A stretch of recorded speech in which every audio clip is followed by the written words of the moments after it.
And recording. Hello, in the Good Company podcast. Anna Malus Kidsman here with weekly dose of inspiration, motivation, thought provocation, all with genuine intention of for you and me to have a more fulfilling, more aligned, more beautiful, more joyful life. Another solo today, Eclipse season.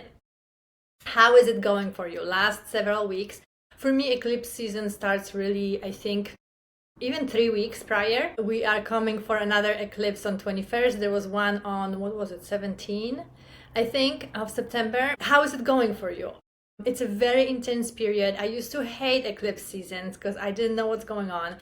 But when I learned that this is energy of purging, of change, of really old things coming up, not to bother you, not to distract you, not to block you, but to really show you, okay, this is something you need to work through. And since I learned that, and obviously it depends on which house is the eclipse transitioning through, the area of life is showing up. And obviously, like for me now, when I'm more conscious and aware of it, I actually really enjoy this season. And I think also the eclipse season is amazing for pattern recognition and pattern reprogramming and pattern breaking.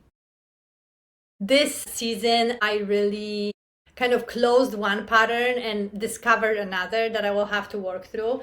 So that's why I want to kind of talk about patterns, and maybe potentially you discovered during this last few weeks something that you repeating, like certain behaviors, certain sequences, certain people that are coming into your life, anything that is repetitive, that is like really not aligned with you, and you feel, oh my god, why is this again showing up? Why am I doing this again? This is an amazing thing. This is where you can actually look for a pattern, and that potentially is a pattern, right? But you can a little bit investigate it more and digest it.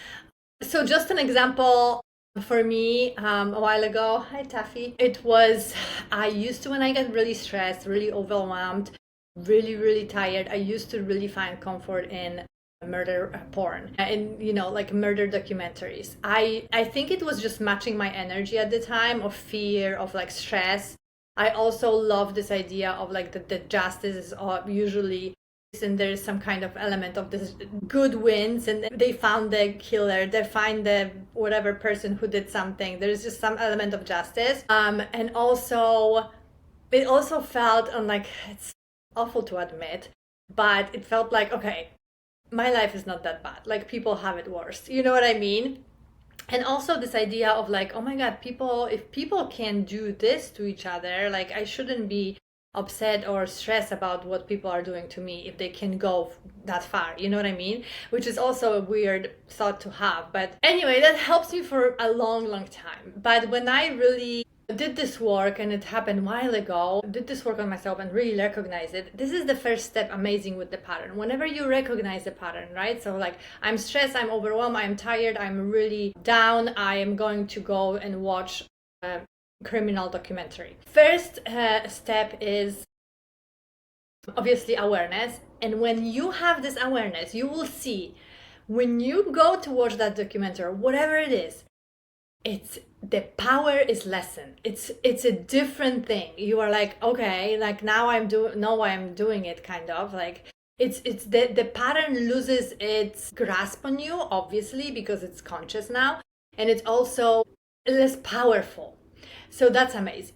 So the first step is, and I kind of wrote it down here, doing my little research, is really to consciously break this pattern, right? So I got upset, whatever. I'm going downstairs or whatever, going for my computer and looking for a documentary at night. No. What if I am going to consciously just sit down and meditate for 5 minutes? What if I am going to go for a walk? What if I am going to whatever smallest things you do, cook a meal, whatever it is. The whole thing is, when you are in that moment, to consciously choose a different action that you usually would choose, which is, again, not a huge discovery, but it is so important. It can be really tiny step, right? From watching a movie to like, okay, no, I'm going to walk my dog. I have this thought, I want to go there, but I'm going to walk a dog. You know what I mean? It is such a powerful moment for your brain and for you. And this is where this reprogramming and working on this pattern really starts. Then obviously you want to know, okay, where is this, what are the emotions coming up, what are the feelings coming up, when are they coming up? If they are rooted anywhere in the childhood, you know what we are doing. We are going to the childhood and we are doing some inner child work. So for example, for me it was this level of hopelessness I felt sometimes in situations, right? Like when I was really stressed, when something was going on, this level of like, how am I going to figure it out? Like this little Anya was like, I don't even know how to do it. And there's no adult here and there's nobody that is going to help me. That was the feeling that was coming up. So I really like did this, like just like a feeling and like a little meditation of like, I'm here for you. We're going to figure it out together. We're figuring it out for 46 years. And it's not even like going into deep meditation. It's just this like acknowledging with the hand on your heart or even not. And it's just like connecting, because this inner child is always in you.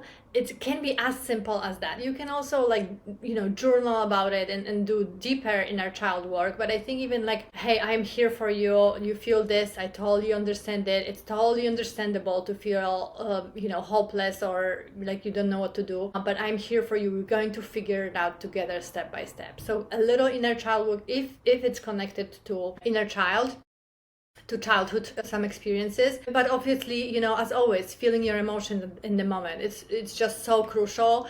Again, this allows this energy not be stuck in this loop of hamster pattern, but it's going to shift it if you allow it to be. Because what are we doing when we are doing this pattern behavior? We are avoiding some kind of feeling potentially and keeping ourselves safe. And if you are watching a video on YouTube, I am quoting it, the safety, it's not the real safety. So feeling your feelings or doing those inner work. What else we have here? Obviously, any kind of support. Like I always like to talk to my therapist. She's like, okay, what's going on today? And she's like, okay, today I would like to talk about this and this. I come prepared to my therapy session. Obviously, if you can do that and are able and are open to therapy, that's always good to talk through it with somebody who is who is trained and who have an education and is have tools for you and all kind of different support tricks and tips. Celebrate, like when you not go to watch this stupid documentary and like go for a walk, like reward yourself, like dance a little or whatever, like celebrate these little wins, because this will again reprogram a pattern in your brain, this neural connection to reward you for a different behavior that you used to. Brain loves that, trust me. What else is there? Celebrating win, we talked about support. Journaling always, if you to talk it through or voice note it, like in the moment, it's like, I really want to watch this documentary because I'm so stressed, because I am so exhausted, because I am so overwhelmed, and I just feel this and this, and I feel stressed, and I feel overwhelmed, and I feel powerless, and I feel hopeless, but I can do it. Like, pep talk yourself through it. Writing, again, voice noting, always amazing. Let it out. It's key. And then one other thing that is very important, I was talking to my friend about it, and I was like, listen, I recognize this pattern in me, and for some reason I'm still choosing it here or there, maybe not in the same capacity, but I am. Is this like, am I stupid? Like, I'm aware finally of it and I'm still choosing it. Am I stupid? And he told me something very important. He's like, no, this is something that you live with for so many years. It's so ingrained in you. And you have to have compassion to yourself. You have to have this forgiveness and this element of understanding, and creating another tornado of like, oh my God, I'm so stupid. I'm aware of this pattern and I'm still sometimes choosing like, just a little. I'm not actually. I tried to have a little session with the murder documentaries lately, and I was like, no, it doesn't feel completely right. It feels just like not me. And this is where we meet on the other side of the reprogramming of pattern. But again, what he told me is like, no, you have to have compassion. Like, you have to like, okay, maybe when you initially recognize this pattern, I need to move a little because of the light. If you're watching a video, sorry, but the sun is shifting. If you still, right, like go and try to watch this docuseries, be aware of it, right? Allow yourself for it.